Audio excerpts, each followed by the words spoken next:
Hola, ¿qué tal? Soy Claudia Cervantes y les doy la bienvenida a Mentores Luminosos, un espacio de liderazgo y de inspiración. Hoy me acompaña aquí en el estudio, primero una gran amiga, una gran mujer, líder social, empresaria, también altruista, filántropa, madre de familia, abuela y exdiputada 2 veces. Bueno, ¿de quién estoy hablando? De una revolucionaria, mujer, feminista, Guadalupe Alcántara. Bienvenida, ¿cómo estás? Gracias, Claudia, gracias por la invitación. Muy bien, con mucho gusto de estar aquí contigo. Pues la invito a Mentores Luminosos porque sin duda ella ha inspirado y ayudado a muchas mujeres, no solo con acciones, sino con su ejemplo. Porque de Acambay, Estado de México, ella tiene una infancia que nos va a contar cómo logró salir adelante a pesar de muchas adversidades. Cuéntanos, ¿cómo fue tu Así es, así es, así es. infancia? Bueno, siempre el recuerdo de toda persona en su infancia resulta muy bonito, pero pues tiene sus complicaciones. Yo nací en un pueblito que en aquella época, estoy hablando de hace muchos años, éramos 7,000 habitantes. Y entonces, si hoy una población semejante tiene carencias, yo les quiero preguntar que en 1950 y tantos, pues ese pueblito carecía de muchísimas cosas. Una de las cosas que carecía era de escuelas, teníamos primaria y era la única primaria en el pueblo. Y empezaba una secundaria, pero no tenía ninguna calidad. Y tuve la suerte de nacer en una familia donde tuve unos papás visionarios, motivadores. Soy la mayor de 8 hermanos. eh, no tenían pretexto mis papás porque somos 4 y 4, pero yo tuve la suerte, y lo considero una suerte, de ser la mayor. Y que a pesar de que en aquella época la mujer tenía otro lugar y otro espacio, mi papá no diferenció en la educación conmigo y me educó eh, semejante a la que fuera un hombre con la propia naturaleza de ser mujer, pero no había limitación para trabajos y superación. Eso me llevó a venir a estudiar a México, dado que en el pueblo no ¿Qué hacía tu teníamos. padre? Mi Cuéntanos. papá era un gran emprendedor, un gran emprendedor y gran visionario, como te decía, todo. Él comercializaba maíz, animales, fertilizante, pero un hombre muy movido. Y de él heredé la preocupación por el desarrollo y el apoyo a las demás gentes. Él estaba muy preocupado por sacar adelante el pueblo y hizo muy buenas obras en el pueblo. Y alternaba, era muy compatible, su actividad comercial con la política. Y entonces lo lleva a tener una carrera muy larga políticamente. Muy bien. Em, ¿Y tus hermanas emprendieron igual que tú? ¿O solo por ser la mayor fuiste como de punta de lanza en Pues la yo familia? creo que con mi papá no se podía uno rendir, ni podía uno decir no puedo. Entonces, ¿Cuál era su filosofía? pues no te podría definir porque eran muchas, pero la fortaleza sobre todo, él tenía una gran fortaleza que nos transmitía. Y aquí viene un episodio importante en mi vida, cuando tengo que dejar a mi familia, terminando la primaria, para venirme a un mundo totalmente A desconocido. la Ciudad de A la México. ciudad, ¿A qué edad? pues tenía 13 años, pero un cambio radical, totalmente radical. De Y 7,000 habitantes a bueno, me millones. vine a un internado Ujú. donde significaba un gran sacrificio y una fuerza de voluntad muy grande, porque en esa época se estilaba mucho los internados, pero pues era una disciplina tremenda de 5 de la mañana, báñate, misa, estudio, y no salías, no salías del internado. Por la distancia yo no podía salir con más frecuencia, pero seguro las vacaciones. Entonces, te aislabas, no había ¿Conservas televisión. alguna amiga de ese internado? Sí, claro que sí, sí. Hace muy poco, tuve el gusto de que me llamara una amiga que era de Veracruz y y yo no era muy buena para la química, me costaba mucho trabajo la química, la física, no la entendía, y ella era una estudiante muy destacada y ella me ayudaba a estudiar esas materias que me dificultaban. ¿Qué es Y lo que más agradeces de haber estado en ese internado y qué hubieras cambiado? no, yo creo que cambiar es imposible. Estamos hablando de los 60, donde no teníamos los teléfonos disponibles, donde no teníamos televisión, donde no teníamos, hoy por hoy todavía me cuesta trabajo ir al cine o ver la televisión, porque en mi vida no existió. Okey. Y aunque fue evolucionando mi vida, pues no tuve tiempo de tener televisión ¿Y qué es o lo que de más te dejó, además de la disciplina? una gran disciplina y una gran fortaleza. Muy Y bien. una empatía con la gente que me rodeaba, porque, tenía yo compañeras de toda la república, y de diferentes extractos sociales, y diferentes visiones, y, al mundo no llegas a pelear, ¿Cuántos llegas a años sumar. duró esa etapa? Perdón. 6 años, 6 años de internado, sumando junto con otras mujeres de de toda todo. la república y de toda la entonces había que integrarse. Pero éramos pocas las que estábamos estudiando preparatoria. Todas las demás estudiaban secretaria bilingüe, decoración, educadoras, maestras, y éramos muy poco el grupo de preparatoria, porque no era la visión de esa época estudiar una carrera, ni era lo normal. ¿Crees que ese paso por el internado, conviviendo con tantas mujeres, despertó en ti de manera nata esa sororidad, esa empatía para después tener en tu vida hasta fundaciones que ayuden a las mujeres? Creo que no, fíjate que hay, pues, ¿qué te puedo decir? Una contradicción, porque yo no me considero feminista. Bien. Yo no creo que la mujer tengamos diferencias a los hombres. Somos muy semejantes. Creo que la diferencia que tenemos grande es la fuerza Ujú. y la naturaleza natural de la mujer, pues que tenemos la bendición de ser madres. Pero, pero yo nunca he visto una diferencia, porque no me crié en una diferencia. Eso muy bien por ti, pero en la sociedad normalmente sí hacen esa diferencia y por eso la Claro, mujer crece creyéndose distinta, claro. aunque no lo sea.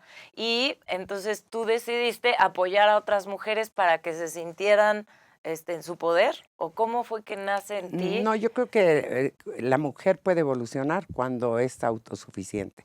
La autosuficiencia te da la libertad y te da, amén, de la preparación, la educación y las ganas de salir adelante.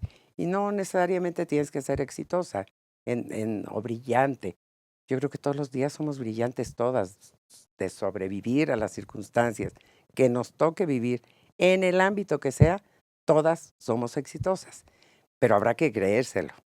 Y Ujú. habrá que todos los días trabajar con uno mismo para salir adelante. Toda la vida es retos. En todos los niveles hay retos. Y Claro. tenemos que aprender a enfrentarnos a ellos. Y si por ahí no, pues hay que ir por el otro lado, pero hay que salir adelante. Y Entonces, ¿qué la, te motivó a tener la fundación? eh, ¿Cómo se llama?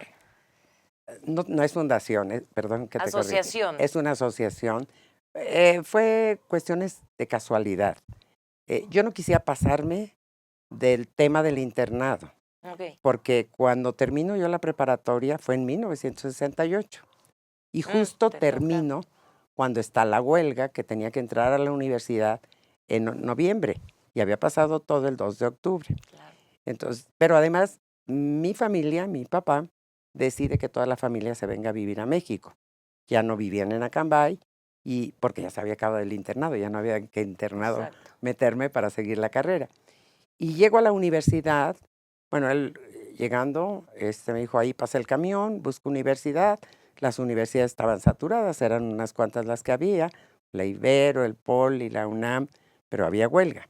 Entonces, bueno, ya fui a la Salle y éramos muy poquitas mujeres y eran dos grupos, pues eran casi 50 hombres y éramos muy pocas mujeres. Elegiste contabilidad. Contador público. Ajá. Ok. Pero no es que yo haya elegido, me indujo mi papá por su tema comercial a esa carrera, la cual agradezco mucho porque la he disfrutado mucho. Era muy difícil adaptarme del internado, salir a tomar el camión y unos horarios muy difíciles de 7 de la mañana y por la tarde de 5 a 9 de la noche, y pues era otro mundo para mí, tomar el camión y ir. Y todo eso significó un reto para no darme por vencida en la carrera, sin dejar de participar siempre en la actividad familiar, por ser la mayor, apoyando en la casa, apoyando a mi mamá, y a la vez también llevándole cuentas a mi papá y no haciéndole cuentas a él, sino ayudándolo, apoyándolo en sus temas Trabajando. de su negocio. Ok, Por eso es que mi vida, como no puedo llamar empresaria, sino dentro del comercio, dentro de la economía, pues fue desde los 12, 13 años, fue precoz. demasiado chica y tenía responsabilidades tan importantes como en alguna ocasión es donde no hay diferencia entre hombre y mujer, donde alguna vez en el rancho tenían que entregar ganado y me manda a entregar el ganado y me dice que te ensillen el caballo y pon atención, no te vayan a hacer guac. Yo que iba a saber de pesar ganado, Con pero 12. tenía que ir a entregar ganado a los 14, 15 Y años. como mujer, él, o Y como, sea, órale, ajá, mija, sí, tú sí, vas, sí. tú puedes Entonces y ahí tú no había, regresa con las cuentas, ahí no ¿no? había diferencia. Entonces Bien.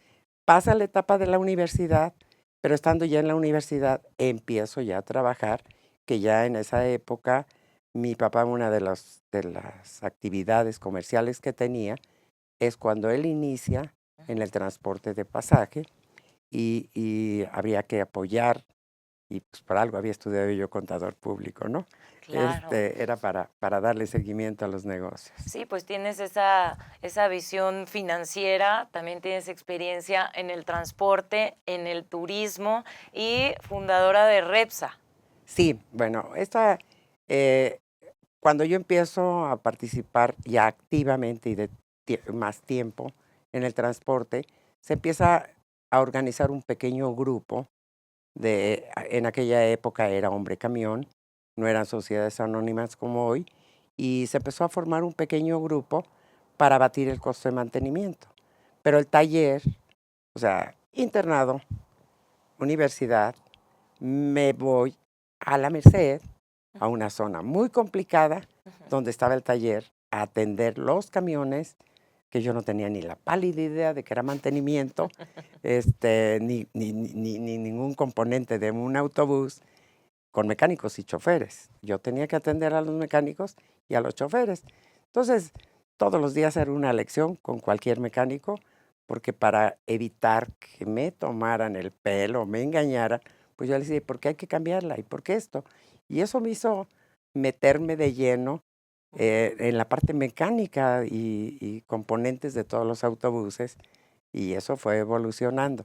Entonces ahí estuve pues muchos años en plena Merced, Wow, y yo tenía 21, 22 años. Entonces fue un reto poder claro. salir adelante ahí. También traer de Alemania No, bueno, autopartes, eso fue. en el mantenimiento de los autobuses, Esos eran de tu padre, de un de grupito un de grupo. socios. Ok. Eran 3, 4 señores, donde había un número determinado de autobuses. De Sí, transporte de turístico. la rentabilidad, como en todo, es hacerlo producir lo más posible y abatir los costos. Y entonces, como eran casi todos los componentes, todavía en la actualidad, la mayor parte, un porcentaje muy grande, se ensamblan en México, pero no se producen en México. Ok. Es muy poco lo que se produce en México. Entonces era en Estados Unidos, los motores de aquella época, y había que importar. ¿Para qué? Para brincar el intermediarismo y abatir el costo y hacer más rentable las unidades. Las unidades paradas cuestan muy caras, entonces había que tenerlas trabajando rápido. Fue evolucionando el transporte y yo seguía en el tema de mantenimiento. Pero cuando llegaron las unidades alemanas, que venían de Brasil, la marca es alemana, pero su ensamble había que desarrollar nuevas marcas para dar servicio de mantenimiento. Ok. Antes se creó Repsa por la propia necesidad del grupo como tal, de las unidades, para depender lo menos posible del intermediarismo y dar el servicio completo a las unidades, pero no solamente a las del grupo que se empezaba a formar nuestro, al grupo, y digo nuestro porque le tengo mucho cariño, Claro, te pero, encargabas del mantenimiento, pero ¿qué rutas tenían esos camiones? bueno, muy diferentes. Había, por ejemplo, en aquella época Herradura de Plata que iba hasta Guadalajara, o había un Flecha Roja que iba a México, Toluca, Querétaro, o eran muy Eran los diferentes. inicios de esa No, ya eran empresas constituidas, pero que se les fue dando forma y se fueron creciendo. Ya traían una historia, pero se tomó bueno, la dirección de todas esas y se empresas. volvieron líderes. Bueno, se ha Sí. avanzado. Este, entonces, hubo la necesidad en este Inter de formar un propio negocio que diera proveeduría de refacciones. Y yo dejé el mantenimiento y me fui a desarrollar una refaccionaria como tal, desarrollando proveedores nacionales y extranjeros. Como los componentes eran de diversas partes del mundo, pues en esa comercializadora desarrollé todo. Bueno, en aquella época tener programas de cómputo era muy difícil, Ujú. pero era tanto lo que teníamos que manejar que me vi obligada a hacer mi propio programa para desarrollar y llevar el control.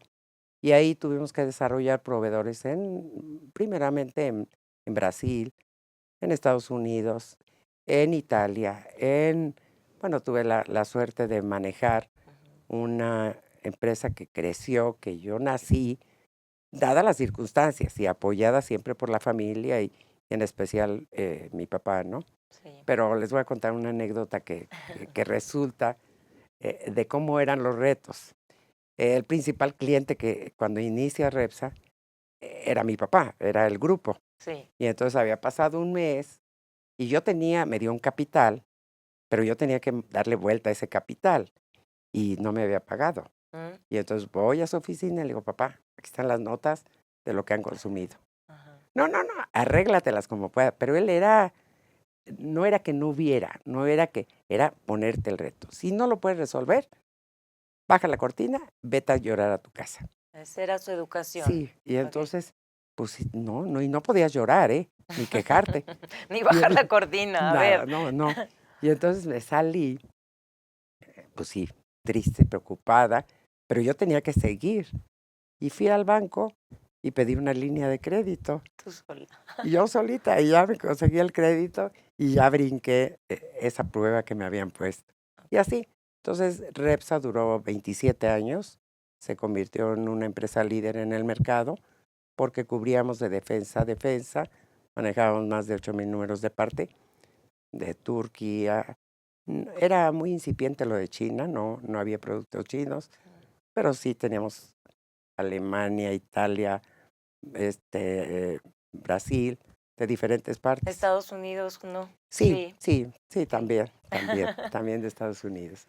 Entonces se convirtió en una empresa líder que cubría la demanda del mercado y la venta solamente del grupo era el 30-40%, todo lo demás, y eso nos llevó a abrir 10 sucursales al interior de la República, apoyado con nuestro desarrollo Ujú. en tecnología, en donde Ok. podíamos llevar el control exacto de nuestro inventario, de nuestras cuentas, de el Autónomos. tráfico, todo, todo. ¿Y en qué se convirtió Repsa? Repsa se vendió, Ok.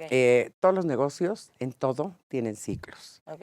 Y cuando un negocio deja de ser rentable, con todo el dolor del corazón, tiene uno que tomar otro ¿Y giro. a qué crees que se deba que dejó de ser rentable? Eh, Vino una guerra en el mercado de las armadoras extranjeras, donde todas peleaban con el precio, pero el precio no era suficiente para cubrir la demanda de México, Mm, porque era tanta la oferta que había que los compradores de autobuses exigían más y pedían más. ok. Entonces eran las tasas de financiamiento y posteriormente uno de los talones de mayor sufrimiento para el transportista es el mantenimiento, que es muy caro. Mm, Entonces decidieron negociar con las plantas que les pusieran su propio inventario dentro de sus talleres. y ya, con eso. Entonces vino un momento en que yo estaba compitiendo con las transnacionales, donde ellos estaban dispuestos a perder varios millones de dólares al año, y también con los chiquitos. Ujú. Y también empezaba ya la delincuencia, Uf, porque me robaron varios tráiler y ese producto que era robado estaba en el mercado negro Y entonces yo decía, es que estoy compitiendo con el que me pega en la espinilla y con el grande que me agarra coscorrones. Qué Entonces, difícil. muy difícil, un mercado muy competido. Y claro que el consumidor va por la mejor condición y el mejor precio. Y entonces cuando te das cuenta que estás perdiendo y que el ego y el amor propio no te lleva a tomar decisiones, Buena pues enseñanza. se El ego y el amor propio no te lleva a tomar buenas no, decisiones. entonces Tomaste la tenías, mejor decisión. tenías que someter eso, controlarlo y decir con todo el dolor de mi corazón, esto ya no funciona. Y cuando Teníamos, tienes algo que no funciona, ¿quién te lo compra? O sea, no, ¿cómo bueno, traspasas un negocio no, que ya no se había funciona? quedado en, no, sí funcionaba, Ok. pero el volumen y la operación que yo tenía no era rentable. Yo No era tenía sostenible. 200 empleados, tenía 10 sucursales que implicaban un costo ¿Y se operativo vendió muy... bien? Y se vendió, en parte se vendió, y pues 27 años que había que decir ya, ¿Qué hasta te aquí llega. dejaron esos 27 Uy, una años? gran satisfacción, una gran aprendizaje, gran Si satisfacción. pudieras describir o decirnos 3 aprendizajes en concreto, ¿cuáles serían? El reto. Ok. Reto era reto de ser mejor en el área, de desarrollar mejor y siempre me preocupa la gente. Entonces toda mi gente, tanto en la parte familiar como en la superación. Yo no podía crecer si yo no tenía un equipo contento Ujú. y yo empática con sus propias necesidades y capacitándolos, porque ¿De esto cuántas personas era el equipo? 200, 200. 200, sí. Sí, es que se oye Sí, sencillo, sí, bueno, pero llegar a lidiar con... 200, pero pues empezamos como todos los negocios, de poquito, ¿no? Ujú. Y la gran satisfacción es que todos ellos quedaron colocados y todavía tengo la satisfacción y no como ser banal, pero todavía hay quien me habla de Para... mis ex empleados dándome las gracias, que gracias a la capacitación y al aprendizaje están muy bien colocados. Bueno, Entonces, sigo en contacto con muchos de ellos, con varios de ellos, y con la satisfacción de que algo les sirvió el paso por Repsa. esa parte humana de Guadalupe Alcántara es algo que yo admiro y rescato y que es ejemplar para todo empresario que cuiden a su equipo de manera, pues sí, integral. Sí, Y, es muy difícil entrar en todos los temas, pero también tengo una fama de enérgica, y de ¿Ah, muy sí? A ver, fuerte. cuéntanos de esa faceta enérgica, a ver, No, porque bueno, sí, de es armas tomar no, sí, pero... no, sí, se- también, A ver, también, yo creo que, volvemos a las épocas difíciles, a las épocas donde la mujer no participaba, y menos en el sector automotriz. más difícil, mucho más Claro, rudo, de imagínate hombres, camiones. que un día llego al taller, que estaba en la Merced, en la Sí. plena Merced, y había un borrachito ahí, y me dice algún piropo, pero no de buen gusto, ningún piropo bueno, Que hoy y sería yo... acoso y a la cárcel, Sí, ¿no? sí, no, y volteo y no había nadie de la gente del taller. Y volteo y veo una escoba de estas de vara y me volteo y le digo, ¿a quién le estás diciendo tú? Y lo agarré a palos con la escoba. Entonces, Ándale, nunca más se volvieron a meter conmigo, ¿eh? eso. Pero si no hubiera tenido ese valor, no marco la autoridad con ellos, ¿no? ¿Tienes alguna otra anécdota como esa donde te hayas impuesto como mujer para exigir respeto? Creo que el respeto no se exige. Ok, se El impone. respeto no se exige. ¿Cómo te ganas el respeto como mujer? Con tu conducta, Eso. con tu educación, con tu trato, con tu manejo, tú puedes poner los límites inmediatamente. A escobazos. Inmediatamente. Creo que hoy por hoy, quizás yo estoy educada muy a la antigua, pero hoy cualquiera te habla de tú. Y me acaba de pasar hace poco que fui a una tienda y un señor, me dice, ¿qué quieres? ¿Qué se te ofrece? ¿Qué te sirvo? Le digo, oye, ¿nos conocemos usted y yo? Ajá. No. ¿Es mi amigo? No. Entonces, ¿Por qué me tutea, no? ¿por qué nos tenemos que hablar de tú? Yo no puedo hablarle de usted. Yo tengo que respetarlo a usted y usted a mí. Así es que no, tiene razón. Y yo creo que Son son de los valores que se pequeños. han perdido, sí. Yo creo que no es malo, pero también hay límites. Sí. Y ese límite lo tienes que marcar o directa o indirectamente. Yo creo que el papel de la mujer no está que nadie la defienda. Ella se puede defender. Ay, claro que vivimos en un mundo súper agresivo, súper difícil para el desarrollo, no solo de las mujeres, de los hombres y de todo el mundo. Como seres Pero humanos, sí. sí, y tenemos pues una enfermedad social tremenda, tremenda, donde cualquiera falta al respeto, donde...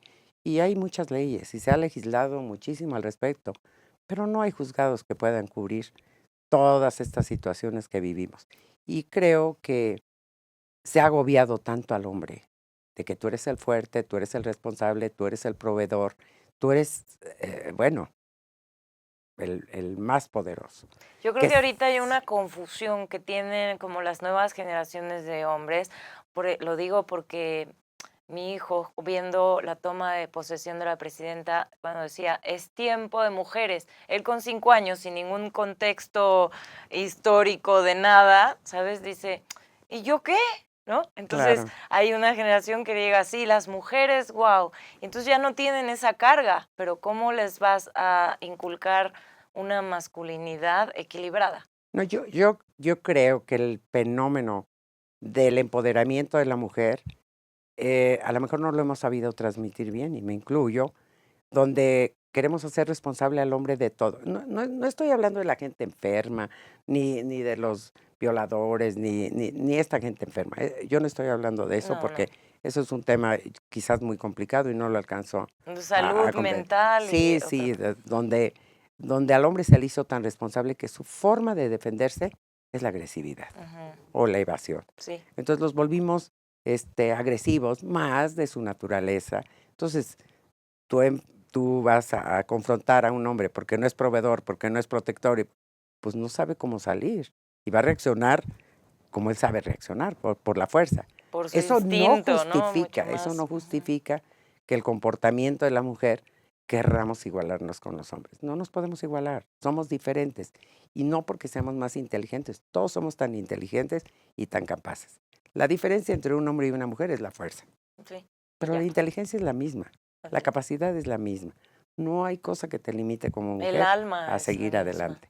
Entonces, y con una gran diferencia, que culturalmente, religiosamente y demás, pues somos quien educamos. Nosotros Eso, ¿qué las, consejos les das a las mujeres que nos ven de cómo tratar o ver a los hombres hoy en día desde este empoderamiento? pues, yo creo que no llegamos al empoderamiento, ¿eh? ¿Ok? Yo no lo veo tan Todavía. empoderamiento, Ok. no. Creo que lo que tenemos que tener una conciencia. Nosotras, mujeres, Ujú, educamos al niño, educamos al novio, educamos al esposo, ujú. al novio, lo que quieras.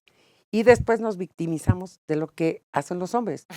¿Quién Cuando, lo provocó? quién lo educó? Exacto. Nosotras. Así es. Entonces, si queremos que el hombre, y hoy hay mucho más conciencia y hay mucho más independencia de la mujer y del hombre, aunque nos estamos extralimitando las mujeres con esa libertad, Ujú. pero bueno, cada quien y los tiempos lo marcan. Sí. Entonces, creo que lo que está pasando hoy en día, ya los papás son ejemplo de cooperación, ya son empáticos en muchas cosas, ya las nuevas generaciones, y no hay más que el ejemplo. Si Así. en tu casa ves que el niño, el papá y la mamá están a la par, la mamá trabaja, el niño, el papá ayuda y coopera en la casa, pues es lo que va Va a a aprender el crecer con niño. eso. O sea, Ese es el cambio. no hay un consejo más que el ejemplo, Eso. en todos los sentidos. Bueno, pasemos, regresemos a después siguió Yamsa. No, Cuéntanos. bueno, No. Es que tenemos poco tiempo que sí, no voy a no, poder yo abarcar tanto no, que quiero. bueno, hablábamos de mi familia, Sí. de los 8 hermanos, y bueno, todos, todos tenemos la misma educación, la misma cultura, el esfuerzo, el trabajo, el ejemplo que nos dieron, la formación que tuvimos de parte de nuestros padres, Ujú. que mis hermanos han seguido dentro del transporte. Yo me desligué un poco del transporte después de Repsa y ellos han conformado un grupo de transporte donde, bueno, todos los logros de cada uno pues son logros familiares y satisfacciones personales de la familia. Ahí Por ejemplo, el CEO de Viva Aerobús es tu hermano no, Roberto bueno, Alcántara. No, él es el presidente de la El empresa. presidente de la Y empresa. el presidente de YAMSA, Ujú. que es una empresa que agrupa a varias empresas de transporte y que también a Como raíz de Flecha Roja. No, No, no, son ese dos es grupos. otra. YAMSA tiene ETN, ETN. que fue uno de los primeros cambios que hubo en el transporte de pasaje en México, pero también adecuándose a las necesidades actuales de acortar distancias, de abatir costos y de seguir en el sector de transporte, nació Vivario Bus. Y entonces Vivario Bus Que tiene hoy, sobrevivió la pandemia de bueno, manera... Vivario Bus tiene 18 años. Quizás Ujú. hoy ya es más conocida, pero pues han sido muchos años. Y esta empresa, el presidente de la empresa es Roberto, mi hermano, pero también está el otro grupo de transporte que lo dirige otro de mis hermanos, Arturo. Arturo. Entonces, este es el juego de Juan Pirureta. Oye, pero a Cada ver, quien atiende su juego. como familia, cuéntanos una anécdota que algún día desayunando me dijiste que ni tú tienes boletos No, no, no, no. Aquí para todos volar, somos ¿no? hijos. To- Es que es un grupo muy importante, Ujú. porque si bien lo encabeza la familia y nos sentimos orgullosos toda la familia, pero hay quien la dirige y quien la trabaja y son empresas ya organizadas Pero esa anécdota, por de, favor, de, de, recuérdame esa de que anécdota. si tenemos un grupo de socios que han confiado en el desarrollo de estos proyectos, pues imagínate tú que si son 500 o 400 socios los que forman parte de este grupo, nos dieran boletos a todos. Se, Pues, se pierde. y volvemos a lo mismo, el ejemplo, ¿no? Ujú. Tú no, Es congruente. tú no puedes hacer lo que no le puedes dar a los demás. Y esta ha sido siempre nuestra dinámica, el respeto a los demás y el compromiso con estar bien con los demás. Si no, no estuvieran apoyando los proyectos y no tuviéramos el número de socios que hay. Pues Tenemos qué orgullo de pertenecer a la familia de la que vienes, que de 8 hijos de Acambay destaquen a nivel global en el medio de transporte y en el turismo. Y tú como mujer pues sigues activa, sigues innovando. También te metiste a la política, estuviste en 2 legislaturas como diputada. ¿Qué te hizo decir quiero entrarle a la política y qué te hizo decir mejor me voy? No, no, bueno, a ver, el cambio radical fue cuando dejo Repsa Ujú. y había mucho que aportar. Y providencialmente me invitan a una asociación y yo en poco tiempo me vuelvo presidenta de esa ¿De asociación de cuántas mujeres. mujeres? Pues era una asociación ya formada y que tenía varios capítulos en toda la República, actualmente está. Y todas las mujeres necesitamos el impulso y el apoyo económico, Ujú. porque podemos tener muy buenas ideas, pero si no hay capital y si no hay una orientación, no va a resultar. Entonces, en esa época en el gobierno había programas para las emprendedoras y pequeños empresarios y pedían una serie de cosas que realmente de empresarias suena bonito, Sí, pero son emprendedoras y son microempresarias y si les pedían determinados documentos, pues ni idea. claro. Entonces, aplicando y utilizando, aprovechando el equipo que yo tenía, me dediqué a apoyarlas a conseguir financiamientos y capacitación y todo lo demás para que ellas fueran pues creciendo en sus negocios. Y que esto me llevó a recordar la parte política, porque yo no me gustaba la política, ni era partidista, ni nada. Ajá. De recurrir a diferentes instancias para solicitar esos apoyos para las señoras que conformaban esta asociación. Y no sé en qué momento termino mi ciclo en esa asociación, formo una asociación que se llama Unión de Mujeres Mexicanas, precisamente para impulsar mujeres. Pero no era que yo pudiera enseñarles, sino que entre ellas, esto no se trataba de formar una asociación con integrantes, sino con las mesas directivas de cada asociación, Ujú. porque las asociaciones son repetitivas. La mujer violada, la empresaria, la madre. Entonces, que ellas compartieran sus conocimientos y lo potenciaran y que acortaran los tiempos. Esa fue la idea. Ok. Esta asociación, pues, creció y entonces ya me consideraron, pues, dentro de mi estado pues, como mujer líder de mujeres, Sí. y eso me llevó a bueno, primero estuve como suplente en la primera legislatura, que prácticamente he salido en 3 boletas, Ujú. como suplente en una de las legislaturas, en 2015-18, estuve en la 63 y la última, que fue la 65, que hace un año exactamente que terminó. La política no es que seas activa, pero sí puedes participar. Creo que los tiempos son muy difíciles para la política y cuando no tienes mucho que aportar, no estés. Y en esta vida no puedes enmolarte para resolver lo que ni te escuchan ni te oyen. Realmente fue muy decepcionante la última etapa de la legislatura porque pues no nos escuchaban, no había manera, iniciativas que de todo mundo se quedaban ahí porque no permitían el paso.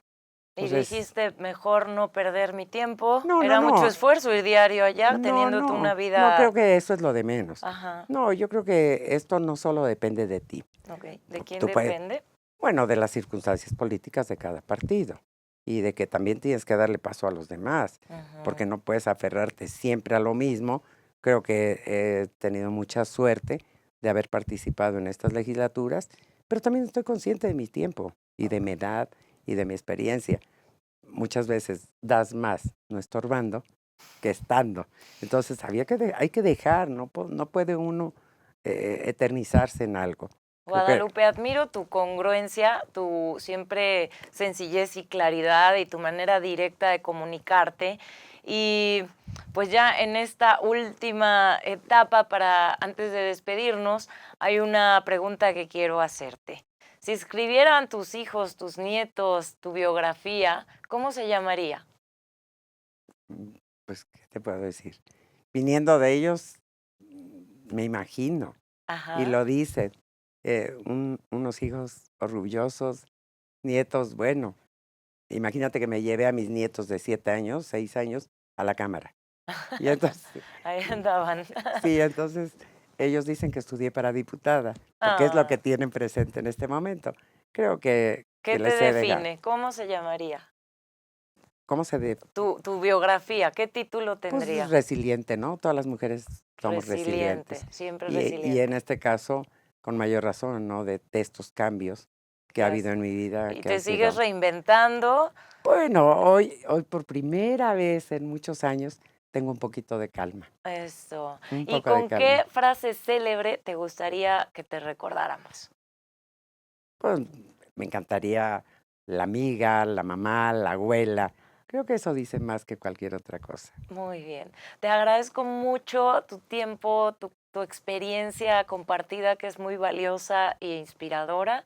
Y pues te deseamos mucha salud y Gracias, que con Claudia. tu sabiduría sigas iluminando a todas las generaciones que vienen de esta familia Alcántara tan ejemplar para México. Gracias, Claudia. Gracias, un honor estar en tu programa y espero no haber atarantado tanto. Te amo. Yo también, gracias.